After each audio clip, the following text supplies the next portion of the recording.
시청자 여러분 안녕하십니까? 복지TV 뉴스입니다. 아이에 대한 폭행과 폭언 등 아동학대 범죄가 끊이지 않고 있습니다. 그런데 아이의 보호 의무가 있는 이들이 아이를 돌보지 않고 내버려 두는 것도 학대라는 사실 아십니까? 첫 소식입니다. 얼마 전 모두를 경악하게 한 포천빌라 살인사건에서도 시신이 발견된 집안에는 8살 아이가 부모의 보살핌 없이 방치돼 있었는데요. 이런 방임도 엄연한 아동학대지만 심각성에 대해서는 저평가받고 있다는 지적입니다. 정유림 기자입니다. 쓰레기장을 방불케 하는 방 안에서 누구의 보살핌도 없이 혼자 지내온 8살 아들. 바로 옆방에서는 시신 2구가 발견돼 충격을 더했습니다. 지난 4월 대구에서는 컴퓨터 게임에 빠져 2살짜리 아들을 제대로 먹이지도 않고 방치했다 숨지게 한 비정한 아버지가 여론의 따가운 비난을 받았습니다. 아동학대 중 이 같은 방임은 발생 빈도가 가장 높은 유형입니다. 최근 3년 동안의 통계에서도 방임은 30% 가까운 비중을 차지하며 신체나 정서학대보다 월등히 많았습니다. 사망 아동이 겪은 학대 유형도 방임의 비중이 가장 컸습니다. 전문가들은 상대적으로 눈에 띄지는 않지만 방임은 다른 유형보다 심각한 후유증을 가져올 수 있다고 우려합니다.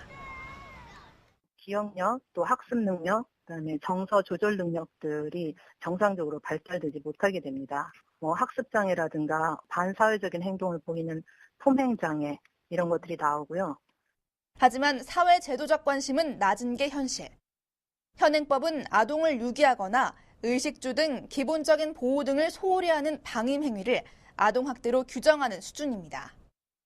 아이가 집에 혼자 있는 경우에 신고를 하게 되면은 경찰이 직접 방문을 해서 아이를 격리 보호를 합니다. 부모자에게는 아동학대라고 수사를 또 하는 경우가 있는데 좀 더 강하게 아이를 보호하는 그런 법률 제정이 되어야 되지 않냐. 다음 달 시행될 아동학대 범죄 처벌 관련 특례법에도 방임에 대한 구체적인 규정은 여전히 없어 효용성이 의문시됩니다. 끊이지 않는 방임 문제. 전문가들은 사회의 지속적인 관심은 물론 아동보호기관 확충 등 문제를 예방하기 위한 시스템도 더욱 탄탄해져야 한다고 강조합니다. 복지TV 뉴스 정유림입니다. 프란체스코 교황의 꽃동네 방문을 반대하며 명동성당에서 단식 농성을 하려던 장애인들이 경찰에 진압됐습니다. 그런데 무력이 섞인 진압 과정 중 장애인 한 명이 응급실에 후송됐습니다. 지난 13일 전국장애인차별철폐연대 박경석 상임 공동대표와 활동가들은 교황방한준비위원장을 맡고 있는 강우일 주교와 면담을 요구하기 위해 명동성당을 찾았습니다. 하지만 이들은 시위를 시작하기도 전에 명동성당 직원과 경찰들에 의해 제지당했고 박 대표는 휠체어와 분리된 채 온몸이 들려 끌려 나오던 중 허리가 꺾여 서울대병원 응급실로 후송됐습니다. 한 언론 매체가 지난 2001년부터 최근까지 국가인권위원회의 진정사건 기각률을 분석한 결과 현병철 위원장 취임 이후 기각률이 눈에 띄게 높아졌다고 전했습니다.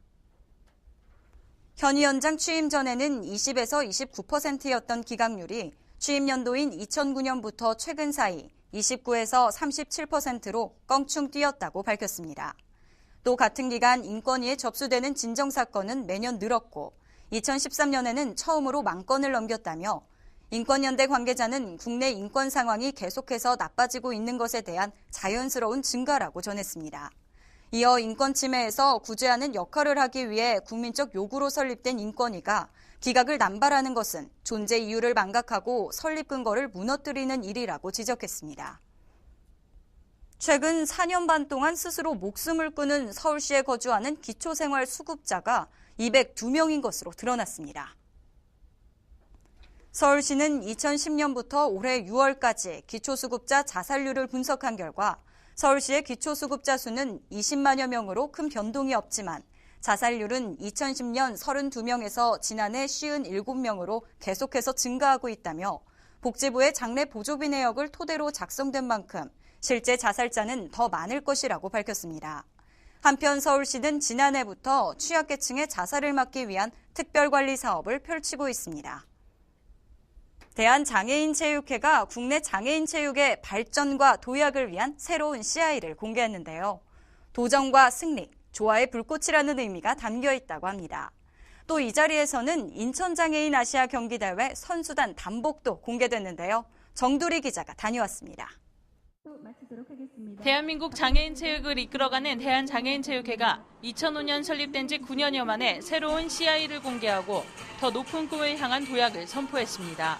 대한장애인체육회는 그동안 국내와 국외에서 각기 다르게 사용되던 명칭을 KPC, 코리아 패럴림픽 커미티로 통합하고 새로운 CI를 공개했습니다. 3태극 속 청색과 적색, 황색으로 디자인된 CI는 도전과 승리, 조화의 불꽃이라는 의미를 담았습니다. 우리 대한장애인체육회는 이제 새로운 CI 선포식과 더불어 정말 멋지게 우리 대한장애인체육회의 발전을 위해서 저희들을 굴러갈 겁니다. 특히 이 자리에서는 인천 장애인 아시아 경기 대회에서 국가대표 선수단이 입게 될 단복이 공개된 가운데 선수들이 직접 모델로 나섰습니다. 농구공과 테니스 라켓을 들고 당당한 국가대표의 모습으로 무대에 선 선수들은 60여일 앞으로 다가온 대회를 위한 다짐을 되새기고 있습니다. 항상 경기는 부담이 되는 것 같아요. 부담이 있기는 하기도 하고 또 그 순간에 또 들어서게 되면 또 다른 그런 느낌이 있겠죠. 국가대표로서의 활동을 다시 또 하는구나라는 그런 생각도 들기도 하고 다른 선수들보다는 좀 더 먼저 입어봤잖아요. 그래서 좀 느낌이 좀 더 좋은 것 같아요. 인천 장애인 아시아 경기 대회와 2018 평창 장애인 동계올림픽 등 국제대회 준비로 분주한 대한민국의 장애인 체육 현장은 새로운 마음으로 더 높은 비상을 꿈꾸고 있습니다. 복지TV 뉴스 정두리입니다. 방학을 맞은 아이들이 다양한 문화를 경험할 수 있는 곳, 어디 없을까요?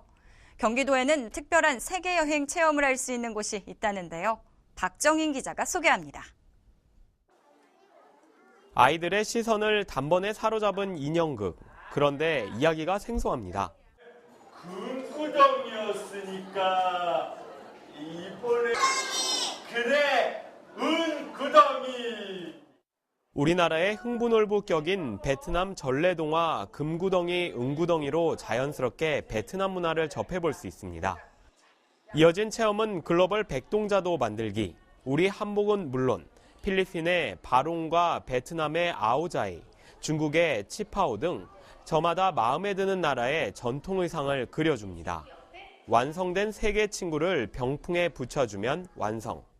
한복 입은 여자를 아우자이 입은 여자 옆에 붙여줘서 둘이 친하게 지냈으면 좋겠어요. 다른 곳에선 필리핀 음식을 만들어보는 체험이 한창입니다. 우리말로 섞어란 뜻의 할로할로는 필리핀의 전통 빙수, 팥 대신 각종 열대 과일과 타피오카가 들어가는 게 특징입니다. 오늘 처음에 필리핀 빙수를 만들고 먹어봤는데 굉장히 맛있었어요. 다음에 또 만들고 싶어요. 이외에도 베트남 가면 만들기와 각 나라의 화폐 만들기 등 총 8개로 세계의 여러 문화를 체험해 볼 수 있는 프로그램으로 이루어져 있습니다.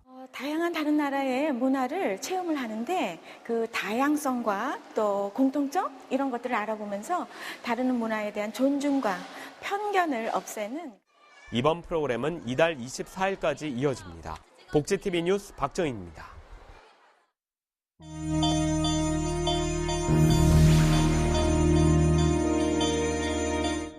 이어서 간추린 뉴스를 전해드립니다. YBM 한국토익위원회가 시각장애인에게 연 4회 제공하던 토익 점자 문제지를 비장애인과 동일하게 매회 제공하기로 했습니다. 이번 결정은 장애우 권익문제연구소가 한 시각장애인으로부터 토익 시험에 차별을 받고 있다고 문제를 제기한 것에 따른 것입니다. 캐나다 토론토에 문을 연 한 레스토랑이 화제가 되고 있습니다. 이곳에서는 웨이터 전원을 청각장애인으로 채용해 음식을 주문할 때 청각장애인 웨이터의 지도를 받아 수화로 음식을 주문하도록 하고 있습니다. 식당을 찾은 고객들은 청각장애에 대한 인식 개선은 물론 높은 만족도를 얻고 있다고 합니다. 앙굴렘 일본군 위안부 피해 한국만화 기획전 지지 않는 꽃 전시회가 오는 22일까지 국회의원회관 제2로비 전시장에서 열립니다. 이번 전시회는 올해 1월과 2월 프랑스 앙굴렘에서 개최된 국제만화축제 출품작을 비롯해 국내 순회전의 성과를 모은 자리로 위안부 동원의 강제성과 여성과 아동에 대한 성폭력 문제의 심각성을 보여주는 전시입니다. 경북지체장애인협회 경주시 지회가 지도자 학예수련회를 가졌습니다. 나정해수욕장에서 열린 이번 행사는 상반기 동안의 지회의 사업 전반을 돌아보는 동시에 회원 간 친목을 쌓고 봉사자와 후원자의 관심과 사랑에 보답하는 자리로 마련됐습니다. 제14회 한국농업경영인 전국대회가 18일부터 21일까지 제주시 애월읍 봉성리 새별 오름 일대에서 열립니다. 이번 대회는 국내 농업에 대한 비전 제시 등 한국농업경영인 중앙연합회가 나아갈 방향에 대해 모색하는 자리로 꾸며집니다.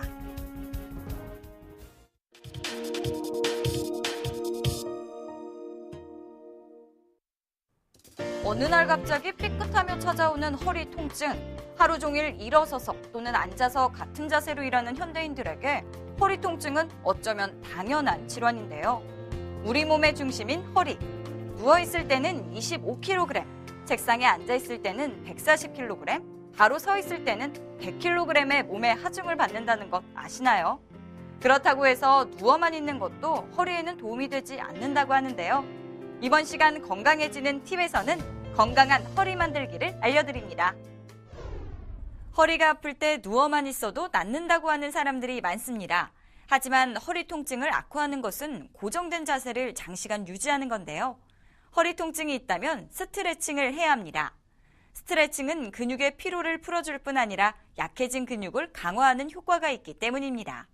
또 근육이나 인대 등을 늘려줘 관절이 잘 움직일 수 있게 도와주고 유연성도 향상시켜줍니다.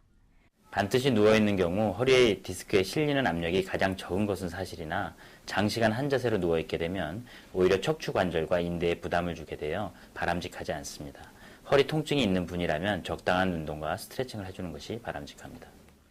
특히 잠자기 전 스트레칭은 디스크 환자에게 필수인데요. 주변 인대와 근육을 이완시키고 강화시켜 디스크에 가해지는 압력을 줄이고 척추 주변을 튼튼하게 해줍니다. 숙면에 도움이 되어 전신적으로 연증 반응과 스트레스를 줄여줌으로써 디스크는 물론 신체 모든 활동에 긍정적인 영향을 주며 아침에 하는 경우는 수면 중 굳어진 관절과 근육을 풀어줌으로써 척추에 실리는 압력을 줄여줄 수 있습니다. 이와 함께 허리 통증에 좋은 음식을 먹는 것도 중요합니다. 멸치나 새우처럼 뼈째 먹을 수 있는 생선은 많은 칼슘과 함께 비타민, 철분 등이 있어 허리 통증에 시달리고 있거나 허리 수술을 한 환자의 치유력을 높여줍니다. 미역, 김, 파래 같은 해조류를 먹는 것도 좋은데요. 해조류는 많은 칼슘이 함유되어 있는 것은 물론 지방 함유량이 낮아 변비 예방과 노화 방지에도 도움이 됩니다. 현대인과 떼려야 뗄 수 없는 허리 통증. 잠자기 전 스트레칭과 좋은 음식으로 우리 몸의 중심을 지켜주세요. 막바지 여름 휴가 떠나는 분들 많으실 텐데요. 조금은 선선해진 날씨지만 식중독 위험도 높아지는 때입니다. 휴가지로 이동하면서 식품을 보관할 때는 아이스박스를 이용해 저온을 유지하고 야외에서 음식을 조리할 때는 위생관리에 더욱 신경 쓰셔야 한다는 것 기억하시기 바랍니다. 이상으로 복지TV 뉴스를 마칩니다. 시청해주셔서 고맙습니다.